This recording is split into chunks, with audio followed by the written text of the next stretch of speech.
That movie sucked. I kind of liked it. Movie Night Crew Network. Hello and welcome to Content and Capable, a podcast all about following your passions while still feeling like a proper adult. My name's Sam and I'm your host. This week I spoke to the amazing Mike, all about his work in radio and podcasting, as well as some of the interesting tidbits about him growing up. Welcome to Content and Capable, Mike. It's lovely to have you on. I grabbed you at the worst time. I didn't realize we were starting, and I took a swig of a bottle of Schweppes soda water that I'm drinking. I don't know why I'm drinking a 1.1 liter of Schweppes soda water. Okay, but they're the worst bottles ever. Like, who from Schweppes decided that they wanted to design a water bottle, like a soft drink bottle that was smaller than normal? Yeah. Why is it 1.1? Why is it not? I think the standard's 1.25, but we've just lost 140 mils. But I'm addicted to soda water and I don't have a soda stream or anything. So I just buy bottles of this for like $3. It's definitely not cost effective, but here I am. Look, sometimes you just got to be inefficient to be comfortable. And often that translates in my head to not having a shower because you're comfy in your clothes. Skipping a shower is a really... there are so many times where I'm like, I just can't be bothered. I'm not doing it. The whole process of having a shower or getting wet, getting dry, everything in between, no good. Nah, yeah. And then like halfway through a shower, I'll realize I'll need to shave. And it's like, now I've got to go and like go through that whole process, which is just a nightmare on top of it all. Well, I'm glad we agree on shower protocol. Very early on in the podcast. Yeah, get that out of the way. Shower protocol. Well, Mike, for those who may not know who you are, did you just want to give like a really brief summary of who you are and where people might have known you from? Yeah, sure. So my name is Mike, but I guess I have in inverted commas, stage name, which is Radio Mike, but sometimes Podcast Mike. And I am a podcaster and podcast producer from Melbourne in Australia, and I've worked on my background's in commercial radio, but I work on shows like Hamish and Andy. I pop up from time to time on air on that, and their other podcast, The Remembering Project. And then I've worked for Will Anderson, one of Australia's biggest comedians, on his podcast network for about 4 years, and then I pop up from time to time on various other shows, such as your show right now. Yeah, and look, when I realized that Christina had gotten you on the restricted section a couple of weeks ago, I was sitting there and I was like, wow, he sounds like... You can tell by the audio quality of whether someone is used to being on podcasts or works in audio or not. And, that's totally fine. Everyone records audio differently. But there are some people who have like worked in multimedia who like, you go, oh, okay, I probably should look them up right now and check, who they are. And I briefly perused your social media and was like, oh shit, Christina has bagged a big one here. What the fuck is going on? How did I miss this? Interesting. And then went into like a small, not a panic attack, but a small freak out on, he's worked with Hamish and Andy. He's like worked with, Luke and Lewis and, Will Anderson. And it was like, wait a second, these are all people like, if I got to meet in real life, I probably would like shut down and would stop speaking because like, so cool, man.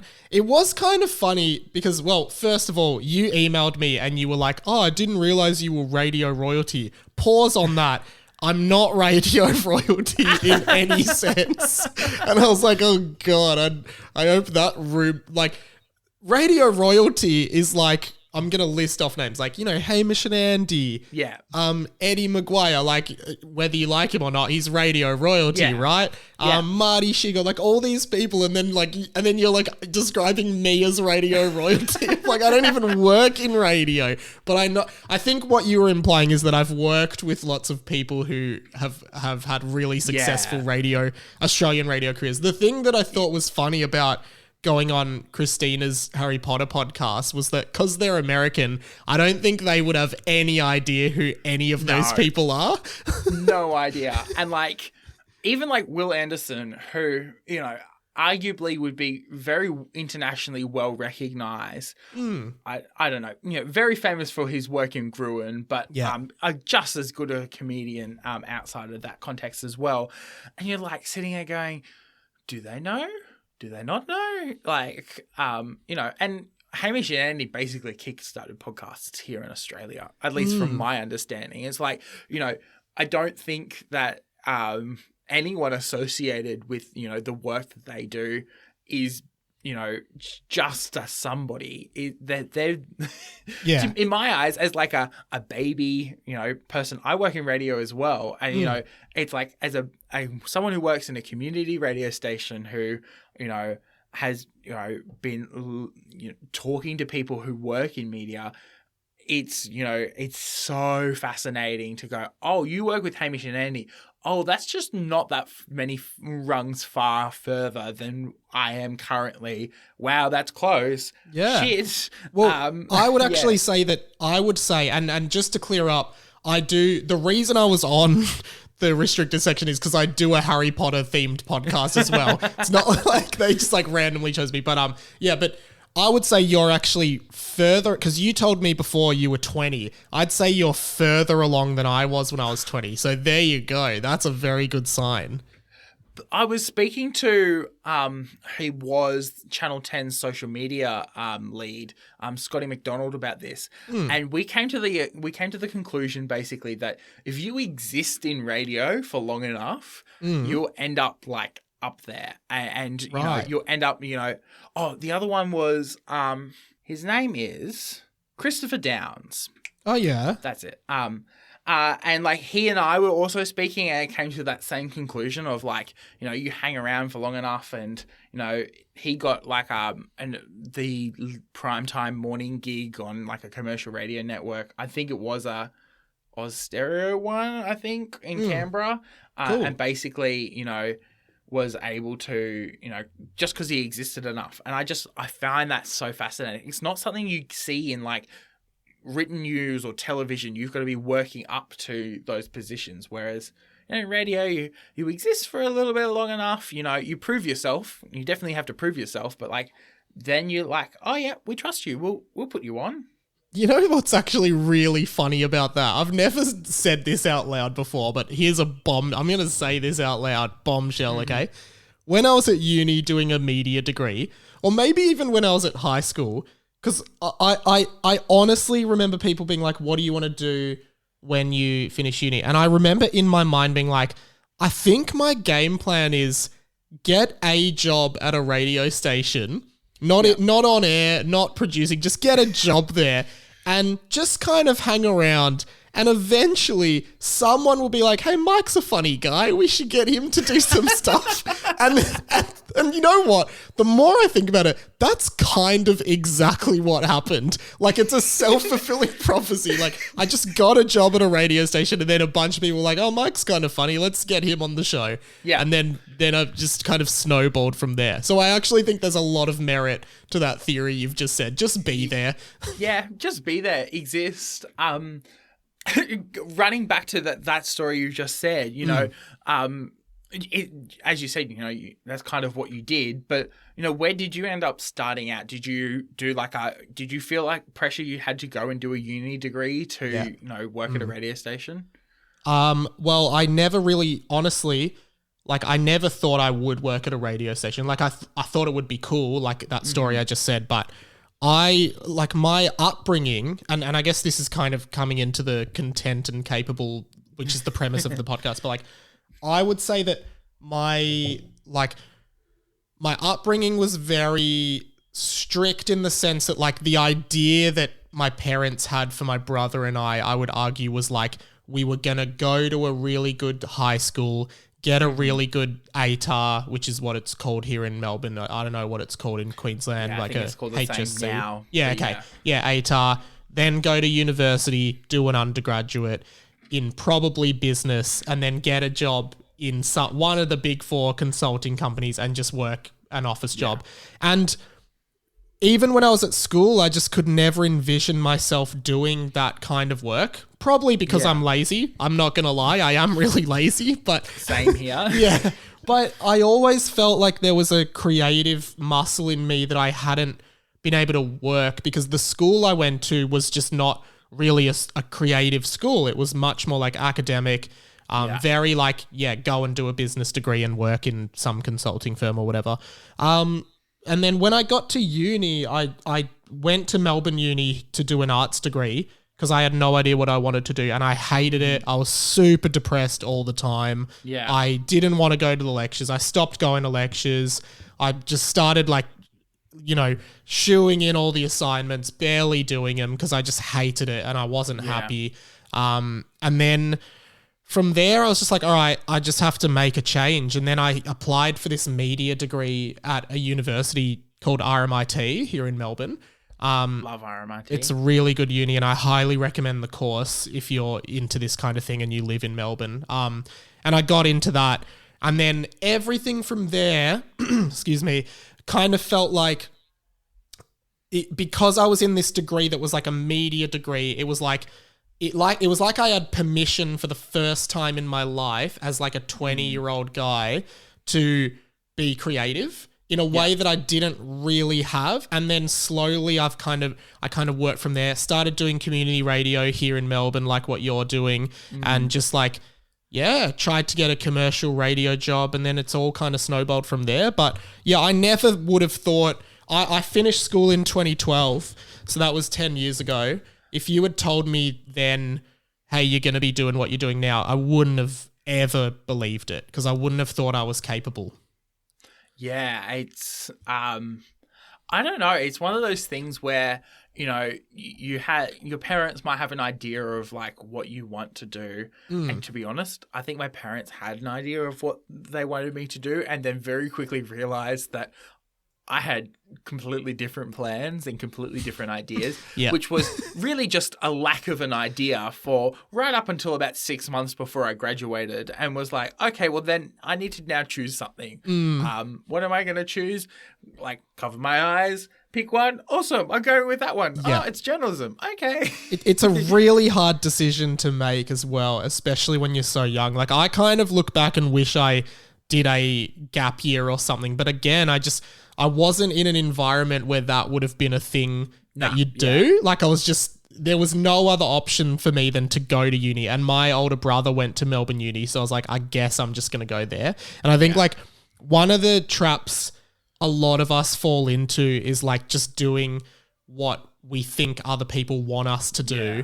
And it never, ever leads to happiness. If you're defying your truth because of your parents or your brother or sister or anyone, you'll always be unhappy. It just doesn't work that way, I think. So, yeah. Yeah, it is quite fascinating, that whole I will prove you wrong kind of energy just like somehow works way too well.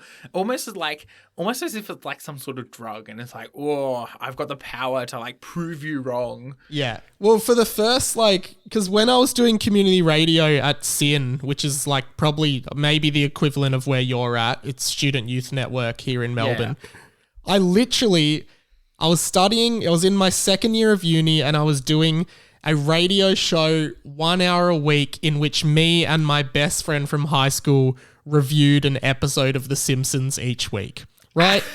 And, I'd go home and mum, family events, people would be like, so what are you up to my brother? And he's like, I just got a full-time job in marketing.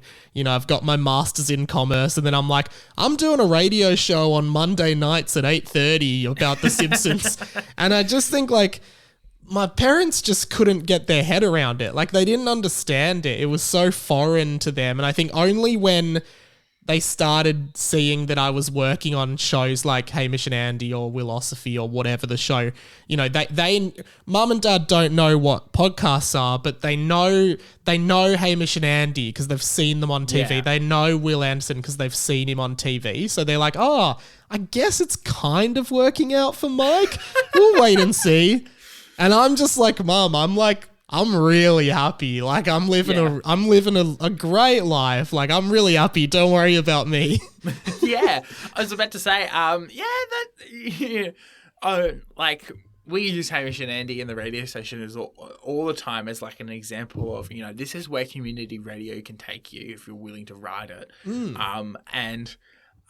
It's like, it's fucking amazing. Like just and when my parents do the same thing. They don't quite understand what I do, especially the podcast. Yeah. They really don't quite understand what the appeal of the podcast is. I know. It's amazing. It's just like, I remember at Christmas, my auntie and uncle are like, "Oh, are you still working in radio?" I'm like, "No, I'm in podcasting now." And they're just like, "What is that?" And then you just like, it's like radio, but all the time. And then like, they just don't get it. It's just so, especially like my parents and aunts and uncles who are like in their 60s and stuff. It just is so far beyond anything they can even begin to think about. I don't know. Yeah. It's just crazy. See, my dad loves podcasts. His favorite one is like Richard Feidler Conversations, and it's from Doug Anthony. Is he from Doug Anthony All Stars? Or was he on talking about? No, what was he from? Sorry, I've just derailed your story. Just ignore me. No. I'm gonna find this out now. Doug Anthony All Stars. He was. Yep. Cool. He's got a very rectangle head. He does actually. Yeah. I apologize to Richard Feidler. You have a lovely voice, but you have a very rectangle head. Yeah, he's got kind of... No, I don't think it's a bad head. It's just like a very straight-edged head. Like, that's what you're getting at, right? Yeah. Yeah. Anyway, good observation. My dad got me into podcasts. Right. And, like, loves it, listen to it, does not understand the appeal, I think, of, like, especially, a Harry Potter read-along where everyone swears, or, going through Avatar The Last Airbender with, D&D antics, or talking about the fan fiction you wrote in year 7, you know. Yeah. It's definitely one of those things you go, yeah, that appeals to, maybe not that's the same audience as maybe Richard Feidler does. Absolutely. And that's the beauty of podcasting is there's just, I've talked about this on so many pods where it's just like there is a podcast for every niche interest. Someone's doing a podcast about your favorite like TV show from when you were a kid that no one else remembers. Someone's doing a rewatch podcast about it. Yeah. It's amazing. Yeah. And it's fascinating because then you get all of this different like media and these different takes on this one subject, and you go, oh wait, this is just like has created now a nuanced like perspective on a topic that would have never been able to have been communicated through any other platform, because to collect that kind of nuance you need 5 podcasts and probably a radio show. Yeah exactly. It's fascinating, and it's one of the reasons why I continue to do Content Capable. My brothers make jokes about the fact that I don't earn money from it, and I spend a disproportionate amount of time working on it. Oh, dude! Welcome to podcasting 101. Yes. No one in podcasting makes money off podcasting. No. It's the hardest industry in the world, surely, to make any money off. So you're not alone there. It's definitely don't worry. a saturated market. I think it's the most saturated market. I can't think of 100%. Anything more saturated than podcasts. Do you remember the ABC ad that they did? I think it was in like 2020, right as like a couple months into the pandemic, where it was like, don't make a podcast. Yeah, Osher Ginsburg was in it. Yeah. Yeah, I remember that. It was just like I remember that being sent to me a couple of times, and then promptly 3 months later, I pitch a podcast to Christina. I'm like, I want to create a podcast. Yeah. And then she warned me on the issues with creating a solo podcast where you rely on guests for content. And I was like, I'm going to ignore all those warnings and continue on ahead with my poorly planned and hopefully not poorly executed podcast idea. Well, I think your podcast concept is great, man. Like, I reckon... it's evolved. It definitely has. Yeah? Like, originally, it was at one stage, the trial name was Adulting 101, and then someone did a Google search and pointed out to me that there's about 10 different podcasts with that name. Yeah, that doesn't surprise me. Yeah, it really doesn't. It really shouldn't surprise anyone, but somehow I had it in my head that it was a very original name. And so I think the name then went through like 7 iterations. And as it went through the iterations, and then as we went through the first half of the season, and that's when I had like the most scrutiny on me, like obviously quality control for the network and things like that. I think we got to, it was episode 13, Adult Doll Collecting with Carrie. And someone turned around to me and said, I really love the conversations you're having here. It is so interesting to hear these people follow their passions while still like have a day job or still, be doing normal adult things. And it like really normalizes, following your passions while being an adult. And that's where I just like shifted. I was like, well, okay, time to shift the whole strategy now. Yeah, interesting. Because podcasting is definitely it's interesting because I work in podcasting. Like my day job is making podcasts for other people, but then podcasting is also my hobby. Like I don't really make that much money off my own shows that I do, but like my skill set is applicable to other people's shows. But yeah, I definitely think, the day-to-day life of adulting and doing work and then, because like you said, with disproportionate workload, my show takes like, I would say like a full day of my week I spend on my podcast, which is, that's a lot of time. And sometimes it's really hard because I have to prioritize all the things that I have to do, like paying rent, doing my actual job, paying my phone bill, paying all my house bills and stuff like that. And like filling my car up with petrol, which is currently incredibly expensive to do.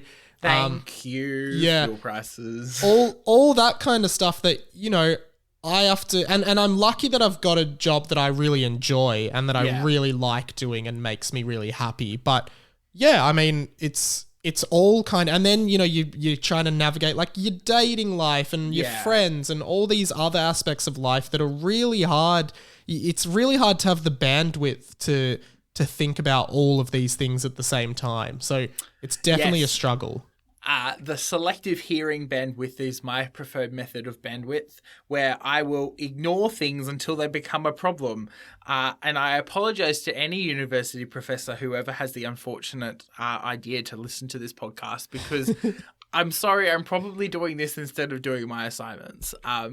Classic. I used to go do my radio show planning instead of going to lectures and tutes at uni as well, because I was just like, I just like this way more. I thought I could pass on a whim. Like I thought I could just like whip up a pass in the uni degree, which I did, by the way, and do my radio show as well. So yeah, it's always a bit of a gamble in that sense. It's always like, it's always like, can I do this? Or, can I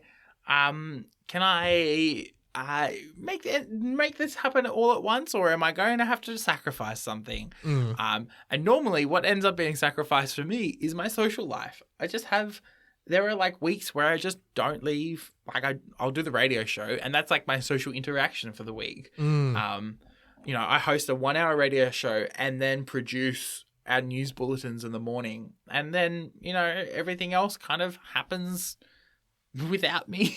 I try to make as much happen without me as possible. That's why I love group assignments, because someone else can do like some of the work, and then when I'm feeling like it, I can do the rest of it. Yeah, when you finally got time after all the other shit you've got going on. Yeah, fair enough. It's a pain in the butt, but yes. I find... Oh, sorry, you go ahead. No, you go. I was going to say, I find my social life suffers a lot as well, but a lot of the time it's just the joy I get from doing this kind of thing that I love. But yeah, I think also naturally as your life progresses, you start drifting from a few friends and people kind of come and go from your life, and that's okay. Like, I think... Oh, yeah, you learn like some people give you the ick, and it's like, okay, well... maybe I should start moving away from that kind of person and Yeah. find someone else. But even other variables like, I'm single, a lot of my friends are in relationships, they're like starting to move in together and start thinking about like marriage and kids, whereas I'm like not at that point in my life, right? And I'm not sure if that means I'm not adulting well, but I'm just like that's just not something that is necessarily on my mind too much. And you just naturally start to drift because you're in completely different... You're going in different headspaces, different dreams, different ideas of what you want your life to be. And I think that's okay. Like it's not a thing of people have upset you or hurt you. It's just like our lives just don't intersect or overlap as much as they used to. And that's just reality, I guess. Yeah, no, it's totally like, it totally is understandable. Like, and especially when especially radio, where it's all about like social interactions and like turning these social interactions into something that is very verbal and very like expressive. And then you get completely drained and you're like, well, I actually don't want to go out tonight because I kind of want to go home and sleep and, recharge. Not that I'm like, I wouldn't call myself necessarily an introvert, and I definitely get energy from like interacting with people. But there comes a point where you're like, I'm exhausted. I just got to go home and, kind of do something by myself for half an hour instead of being followed around by an entourage. Yeah. I'm definitely on the side of like introverted as well. Like I really like being out with people, but I always need that rest time. Getting back in, like I love watching TV in bed. That's my like favorite hobby, is just watching TV in bed under like a doona and not having to talk to anyone. I'm just a bit of a recluse like that. I like going out, but I always want to just be back in bed watching TV. Yeah. I have TikTok for me recently as well. It's just all consuming. One stage I was getting my memes from TikTok and someone goes, you realize that those don't translate well to like real life. I'm like, oh shit, I probably should stop being so much on TikTok. Dude, I waste so much time on TikTok. There's so much, it's so addictive and there's so much funny stuff, but I never feel fulfilled after using it. It's just like, I don't know, it's just on repeat, like dopamine surge. It's crazy. Yeah, 100%. So like, when you like were getting into community radio and stuff and was like landing your first, commercial radio gig, did you ever like look and go like, is this for me? Or were you always like, oh, 100%, yeah, no, this is definitely what I wanted?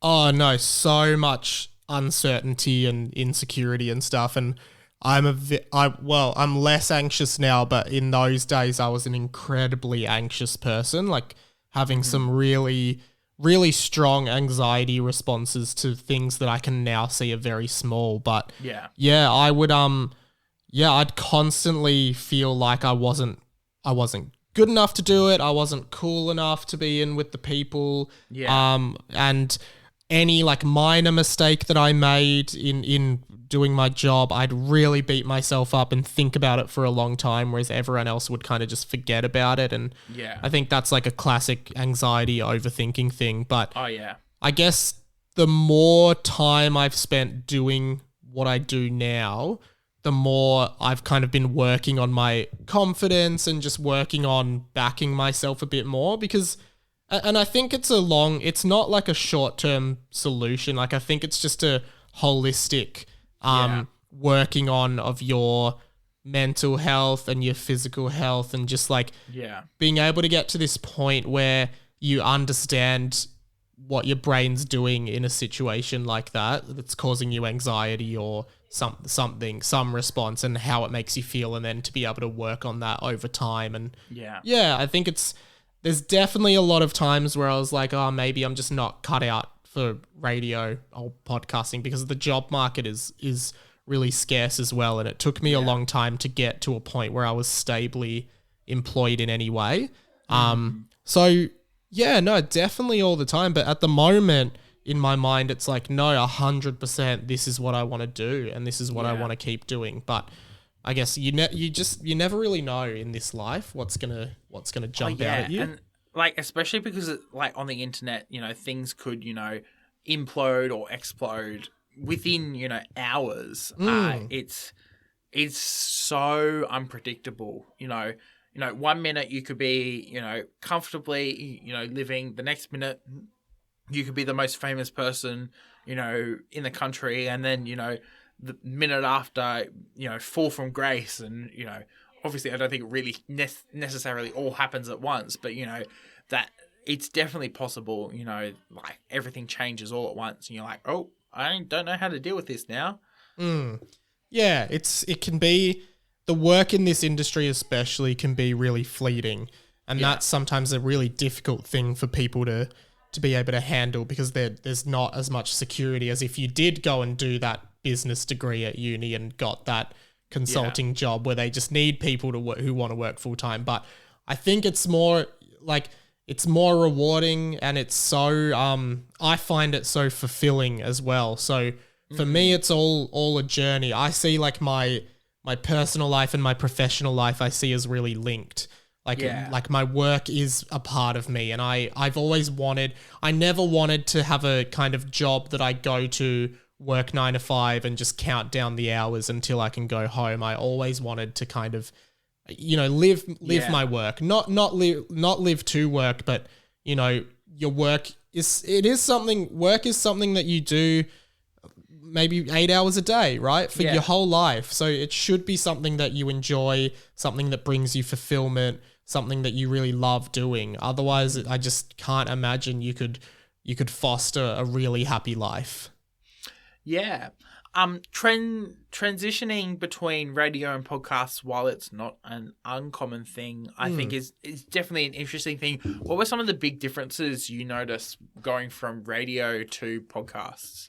As in like me working in it? Like, yeah, definitely. Yeah. So I think the main thing and the thing I actually miss a lot about working in radio is such a unique medium in the sense that like, you can't do that in a podcast. Like you can't have people, unless you're theoretically doing a live podcast where it's like being streamed live somewhere and there's a phone line, which really I think is just a radio show. But you can't put something out and then have someone call up and be on air within basically 30 seconds of that happening, right?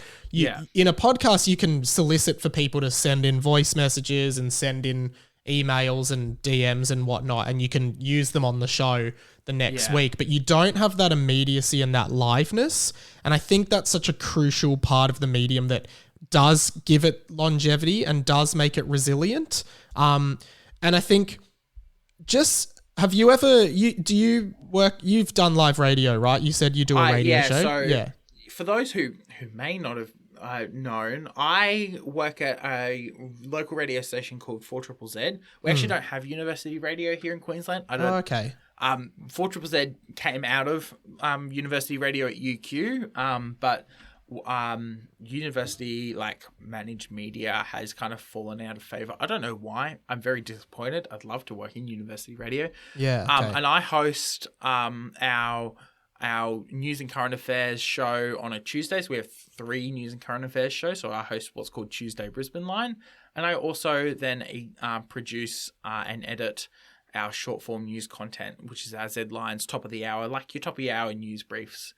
Awesome. Yeah. Well, I think when you're in a live studio environment, and I used to do So I used to panel shows, which you and me will know is, you're behind the soundboard, you're turning mics on and off, you're playing songs, playing sound grabs, playing the ads and stuff. You're kind of responsible for the whole broadcast.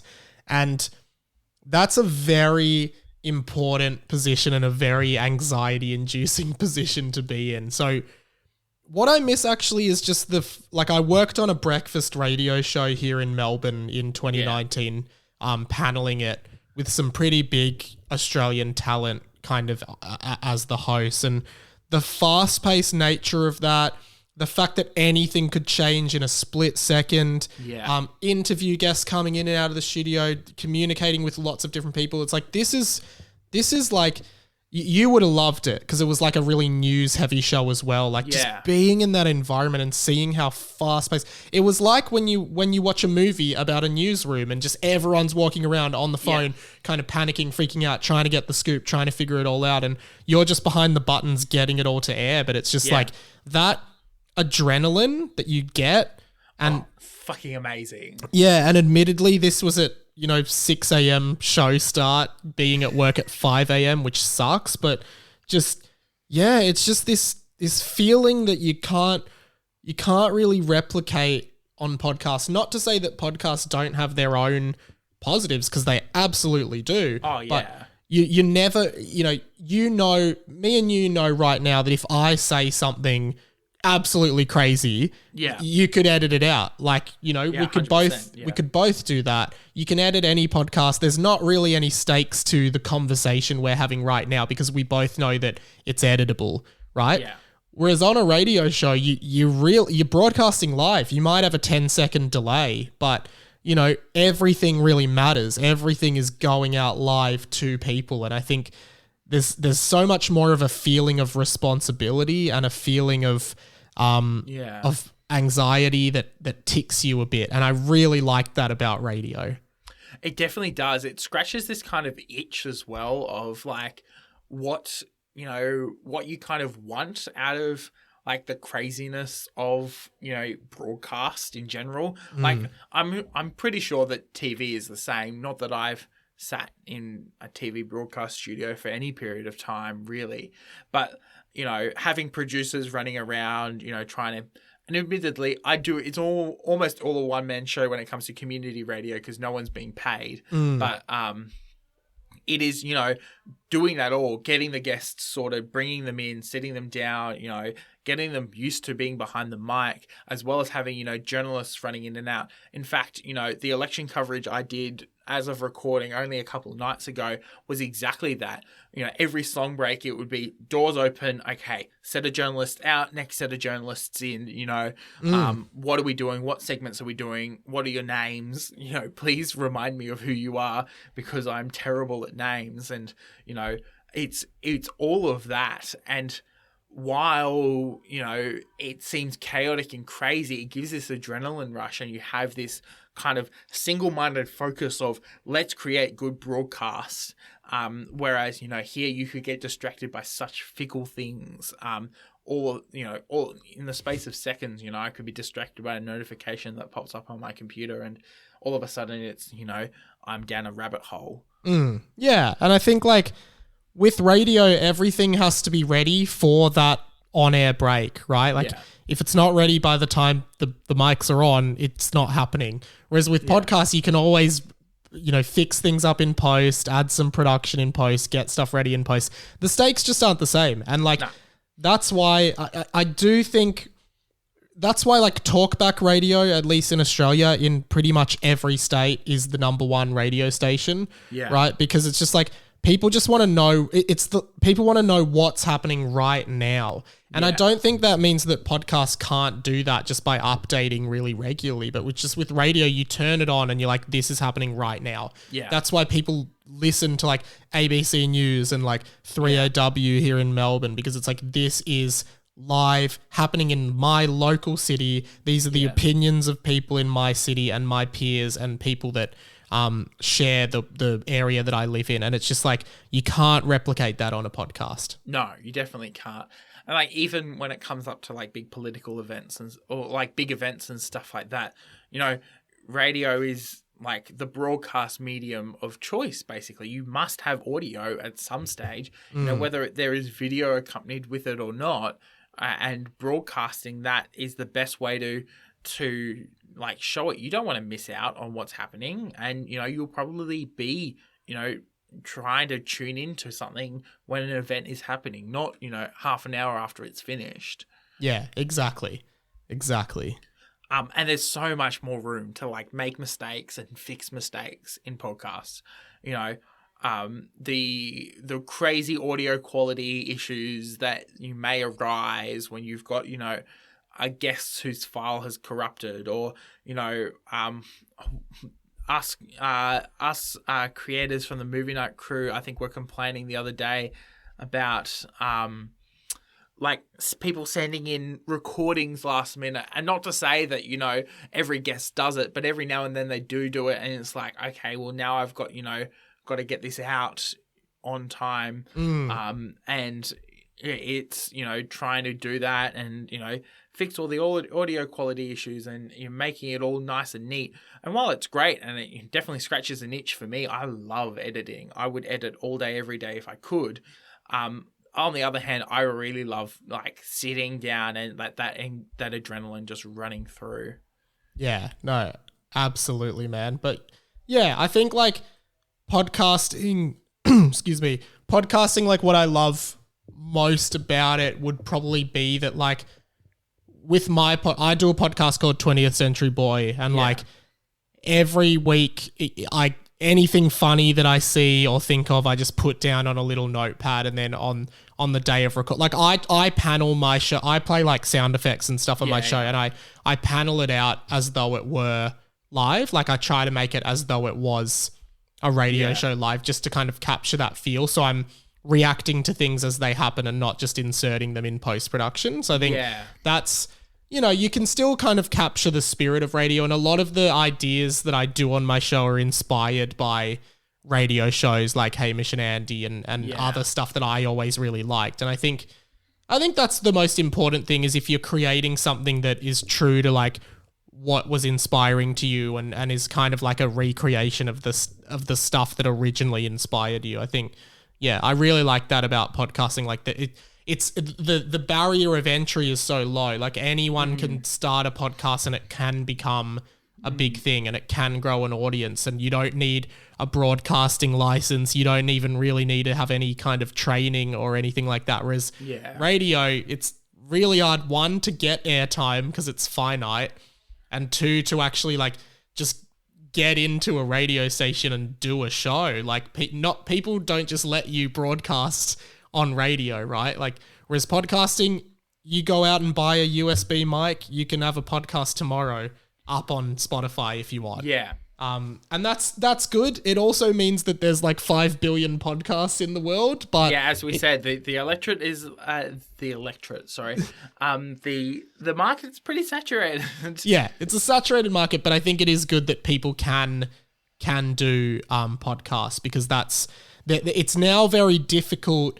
If you're kind of, I guess, in inverted commas, a nobody, it's kind of difficult to get a gig on commercial radio, because, and it totally makes sense from a business model, they want people that have names. So they go for people who have been on reality TV, established comedians, things like that. But it means it's very hard for younger people who don't have that to get up. So your only option really is to start a podcast and to make something and show what you can do.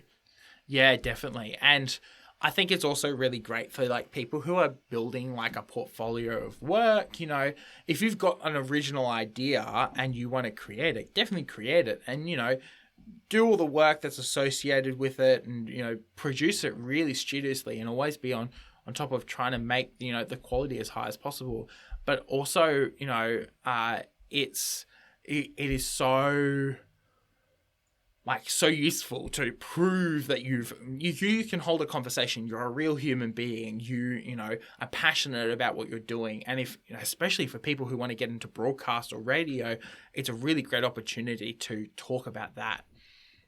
Yeah, no, I totally agree with that. Yeah. I know that we didn't really mention a lot from like when you were younger, and you did mention you went to quite an academic school. Yeah. But I also want to quickly brush on the fact that you had a choir scholarship from the Catholic Church. I did. What are your thoughts on that? Just so I can gauge the vibe. I'm a musician by trade. I am also by complete chance a Catholic. What do you play? What do you play? So I play trombone. I play in a whole bunch of community ensembles at the moment. Yeah. Considered going to play professionally and study at the con, but some unsavory experiences with people in the classical music space meant that there was no way I was going to pursue it beyond high school, like, seriously. Okay. And I had friends of mine convince me to continue playing in a community capacity. Yeah. Literally going, you want to continue playing, and just, continue doing what you're enjoying right now. I've had some really amazing experiences. I got to play in, national competitions and bits and pieces, but, I was never going to be able to pursue it. And are you a practicing Catholic, or are you more like, I guess you could say ethnically Catholic, if you know what I mean? I'm a very studious practicing Catholic, but that does not mean that and I really need to make this really clear. It doesn't mean that, what people perceive as Catholics are is exactly what I am. I know what you're saying. I understand what you're saying. Yeah. Yeah. Okay. So yeah,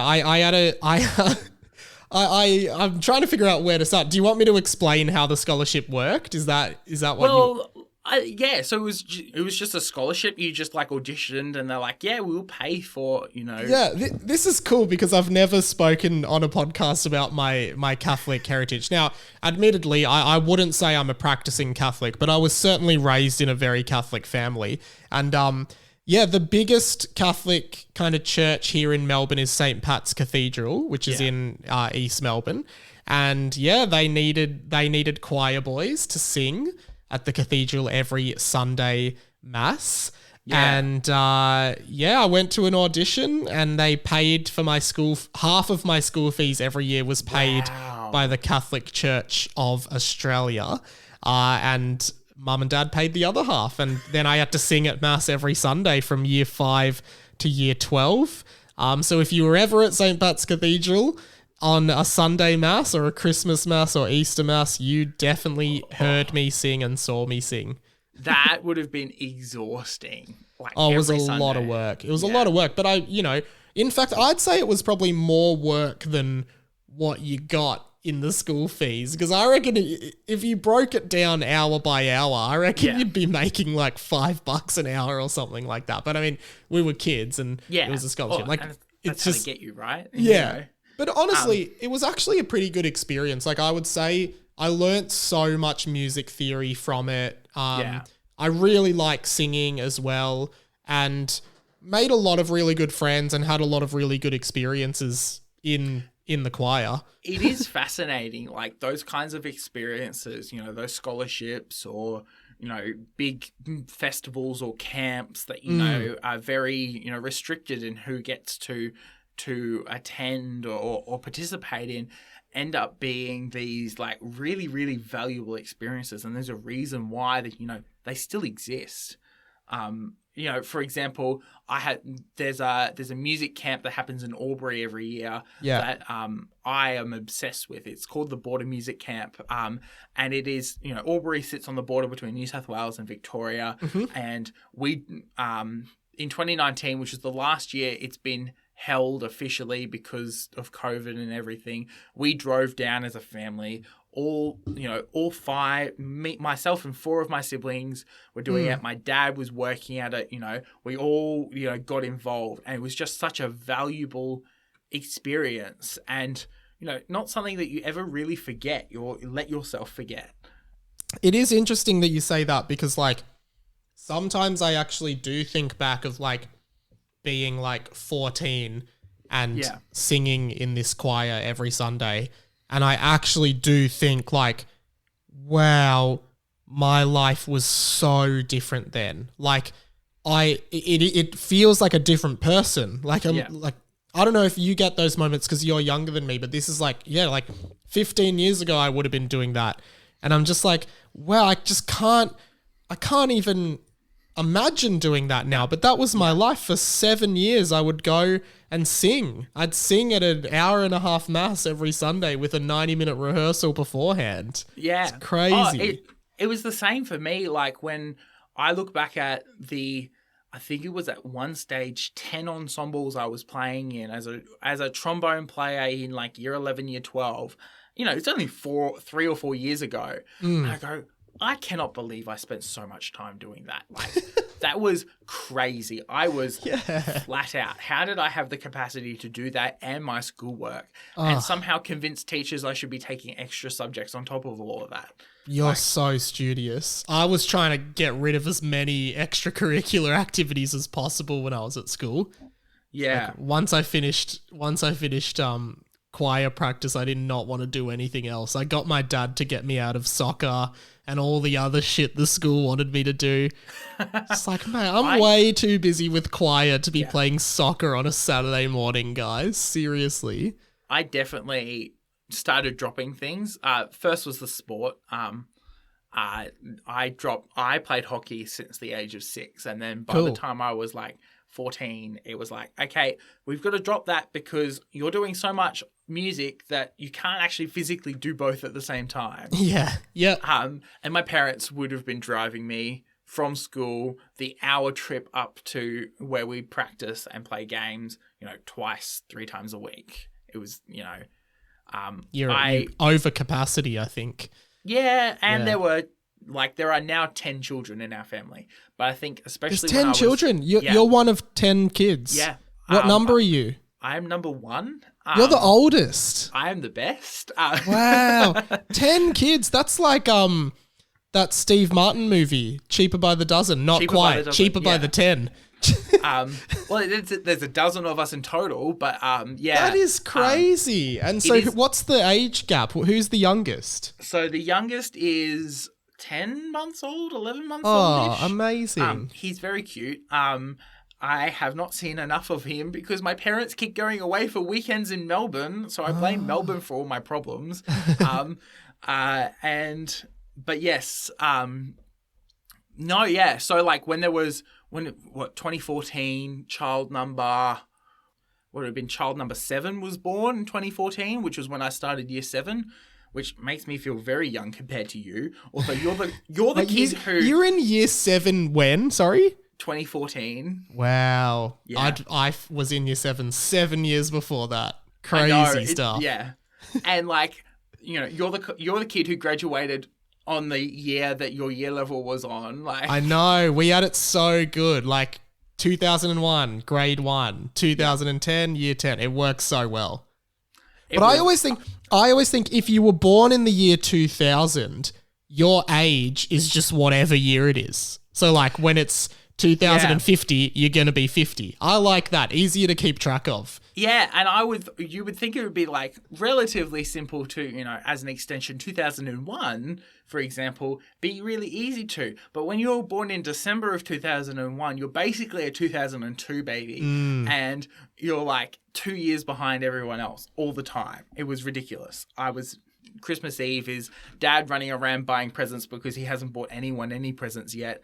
And, doesn't surprise me. He's got 10 kids. Well, no, he's notoriously bad at buying presents. But and then us trying to figure out what we're supposed to be doing because we then do Christmas Mass on Christmas Eve and we have opinions about like the parish that my parents go to. We have opinions about the music. So we have to like choose which Mass we go to as to like what music we want to hear. This is what happens when you live with like so many with so many musicians because we all play music. It's you like have a we music all have preference, a hymn preference. Yeah, a performer preference as well. Yeah, right. Love this. Yeah. Well, you would have hated coming to the cathedral on Christmas and hearing us sing. No, you guys are like basically professionals at that stage, though. Like, it's an audition. We were getting paid to be there. That is true. That is the definition of a professional. But when you're a kid, in terms of the scholarship, when you're a kid, you don't equate what you're doing with money because you're not even seeing the money. It's just going to your parents. Yeah, your parents. Pressure from your parents. Yes, your parents do. But when you're a kid, you don't even really understand that this is a transactional thing. You're just like, oh, I've got a scholarship. You don't even know what the figure of money is or how much it matters to your parents. So you're just like, yeah, I just have to do this every week. I don't know why. Some scholarship thing. So yeah, I wouldn't say I was performing at a professional level when I was 10 years old. But like even the cathedral here, like of all things, my brother works at the cathedral here. And he we go to Mass there when he's working from time to time. And like listening to, the singer, and admittedly, I think most of them are adults, but like, listening to the singer sing is like much more pleasant than the chaos that is like small children running around. between the ages of 4 and 7, Yeah. I don't think that is the most, it doesn't contribute to my experience very nicely. Like, I love children. Like, I would love to listen to children sing. But in that context, no, not for me. Yeah, no, I get that. That's very fair. Yeah. And do you still continue to play music?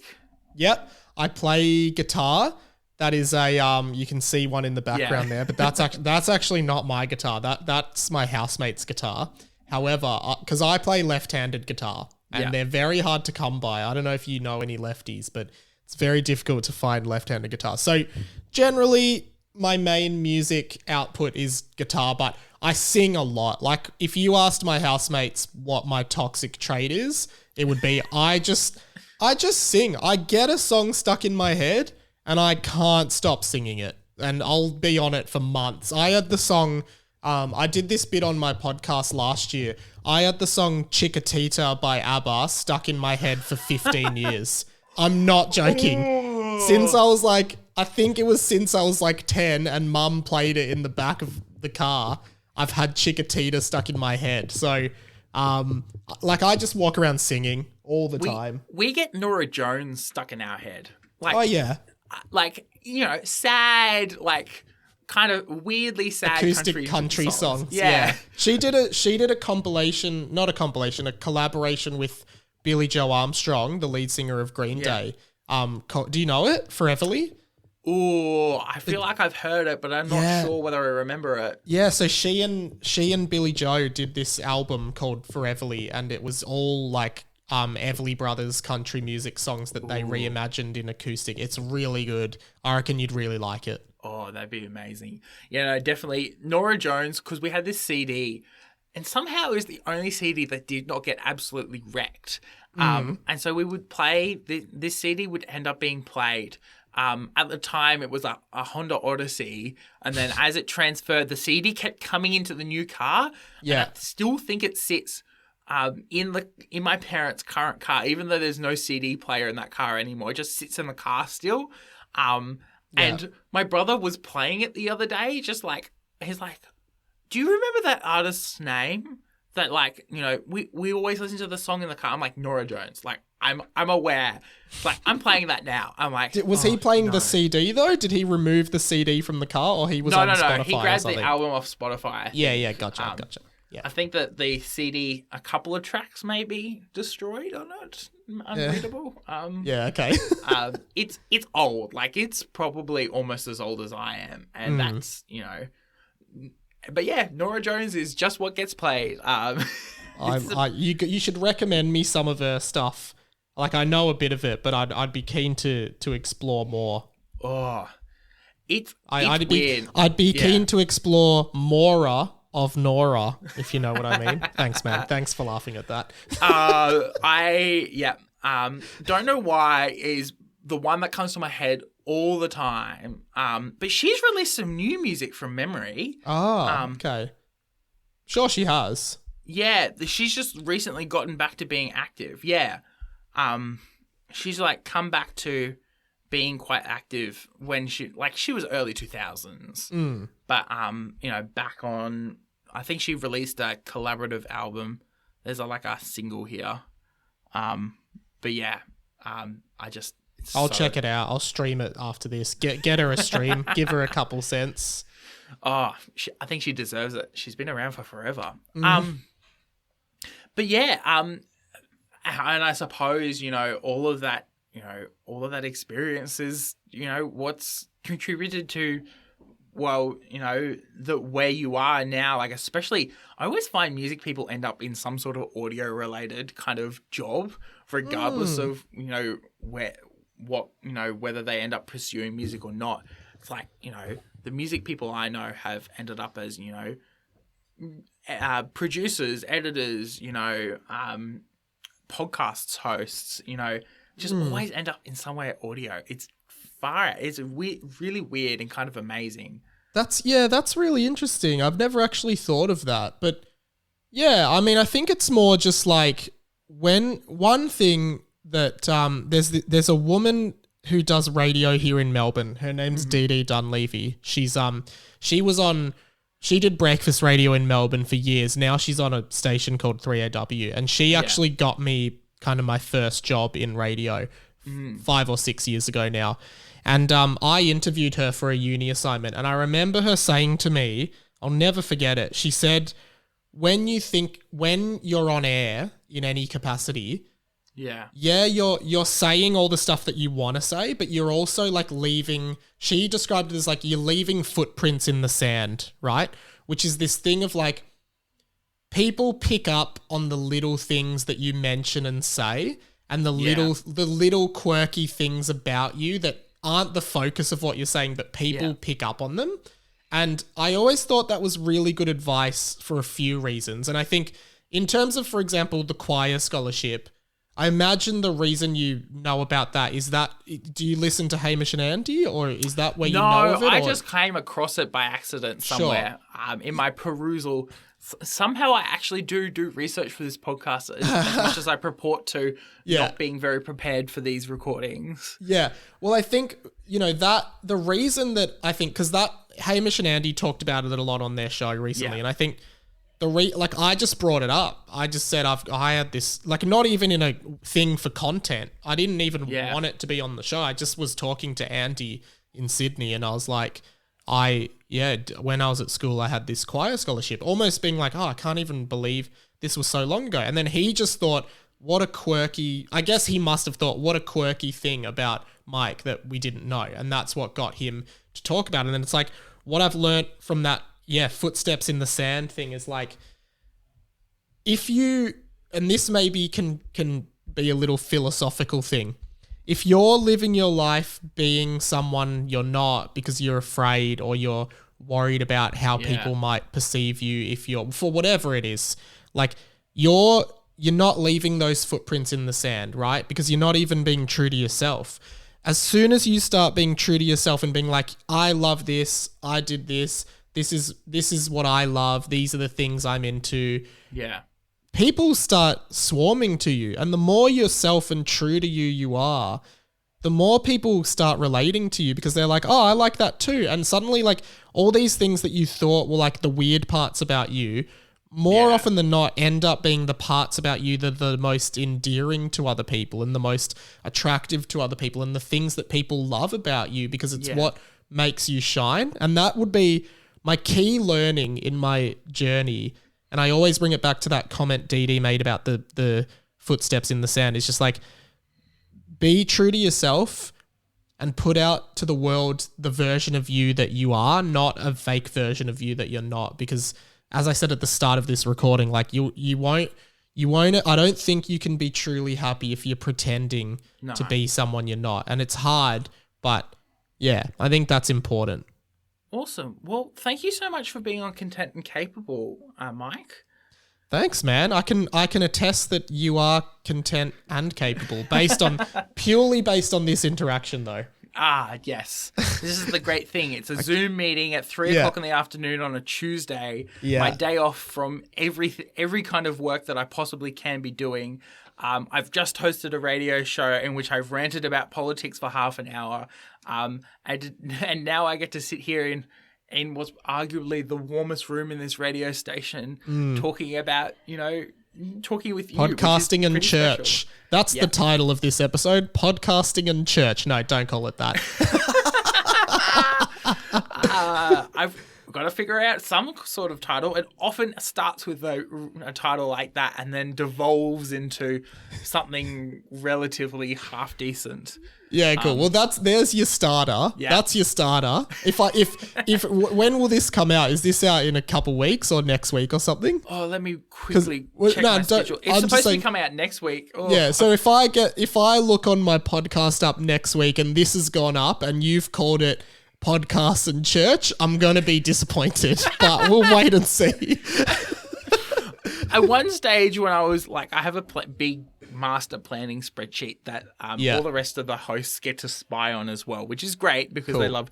I had like a working title, final title columns in my like first season, last year's like collection of episodes. Yeah, and I just ended up like completely abandoning it, and it's just like it's now like guest and then topic, because I'm like, you know what? I'll figure out a title after I've done it, because who knows what tangents we're going to go down. Yeah, goes in lots of directions, as we've discovered. Yes. Mike, where can people find you on the internet? You can follow me on Insta, radio.mike. Otherwise, go to all the hot takes. Radiomike.com.au is my website. Make sure you put in the .au, because there's a guy in like Sweden who owns radiomike.com, and he tried to make me pay him $10,000 to buy the domain off him. And so in spite of him, I created radiomike.com.au. So whatever you do not go to radiomike.com. That guy sucks. Yeah, this website looks like it was made in 2002. That's what I said to him when I asked him if I could have the domain. I'm like, you clearly don't use your website. You haven't updated it in so long. And then he was like, I'll give it to you for $10,000. I was like, fuck off, mate. I'm not giving you $10,000. No. So don't go to his website. radiomike.com.au. I've given you the review. It's a 0.2 out of 10. Yeah. But yeah, that's it. Yeah, and has there been any media that you've been, watching, reading, listening to, interacting with that you wanted to plug?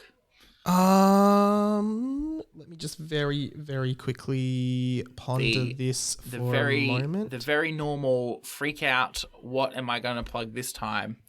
Just trying to figure out the guest first. Yeah, I should have thought of one, because I did this. Oh, okay. Here's a good one. I've been listening to a lot of Harry Styles' newest album, Harry's House, which I think is a really good kind of pop rock sort of album. I really like Harry Styles.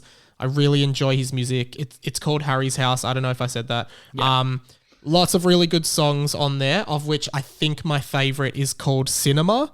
It's just it's 40 minutes, really nice listen, pretty cruisy. Maybe put it on a Saturday afternoon while you're like doing chores or going for a walk in the sun, and enjoy it. I really like it. So yeah. Yeah, definitely. That sounds amazing. Embarrassingly, I have not consumed enough media in the last week to make a decision on what I'm going to plug. Actually, I've got an idea. I'm going to plug a YouTuber / Twitch streamer called RT Game. Oh yeah. He's Irish. And there's like a group of Irish YouTubers called the Irish Lads. It's Jacksepticeye and like a bunch of his friends. And they play video games together, and it's pure chaos. It's like the most fucking hilarious shit ever. One of them is like being absolutely useless the whole time. Someone's trying to actually get the work done. Someone else is just also like adding to the chaos. And so when all three of them play, it's amazing. But RT Game, especially, he's been like creating a lot of, he's been looking at a lot of other games. And he like, has been like playing. He like plays them pretty seriously on his own, but like is like with all this like random commentary as well. At the moment, he's playing like Stardew Valley, but like pretending it's Breaking Bad. Okay, that's awesome.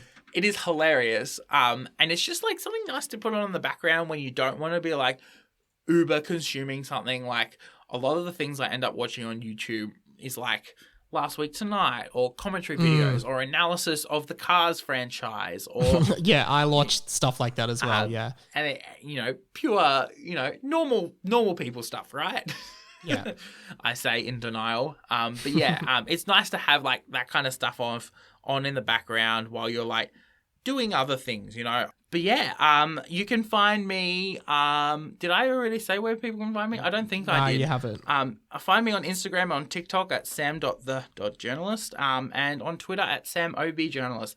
At the moment, I'm in my I will fight someone phase. So please don't be too controversial. But I am very frazzled after this election, and Twitter is a cesspit. It's... I second that. Yeah. Sometimes it's great. Jeff Marshall, a British YouTuber, is just like on there all the time. And he's like, they're riding like the first Crossrail trains at the moment. And it's like all this positive community. And then I scroll and the next post is, worst of Ozpol. And I'm like, why am I here? The dichotomy. Anyway, thank you so much for coming on the podcast, Mike. I really, really appreciated it.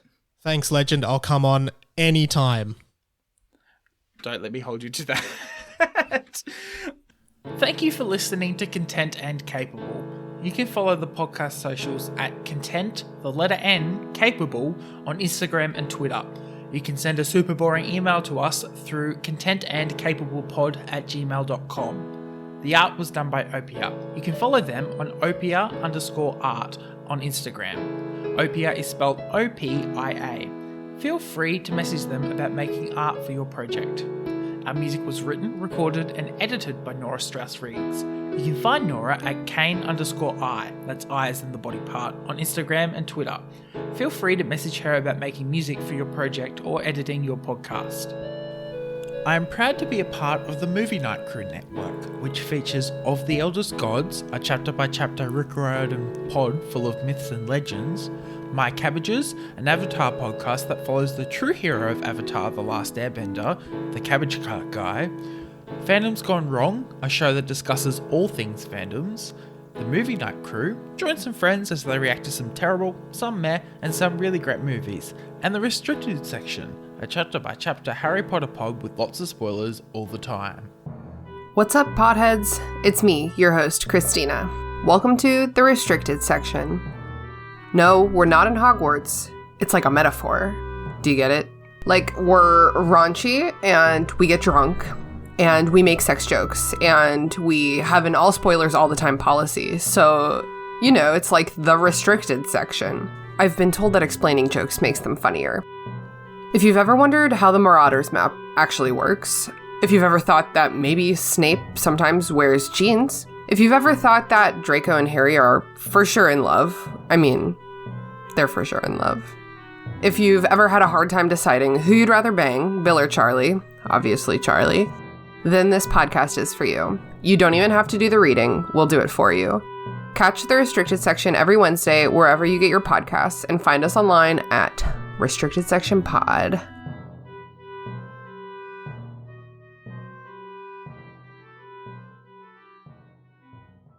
Content and Capable is a podcast all about answering the question, how do you adult? Don't forget to rate and review it on your favourite podcatcher, and I will see you next Monday for another episode.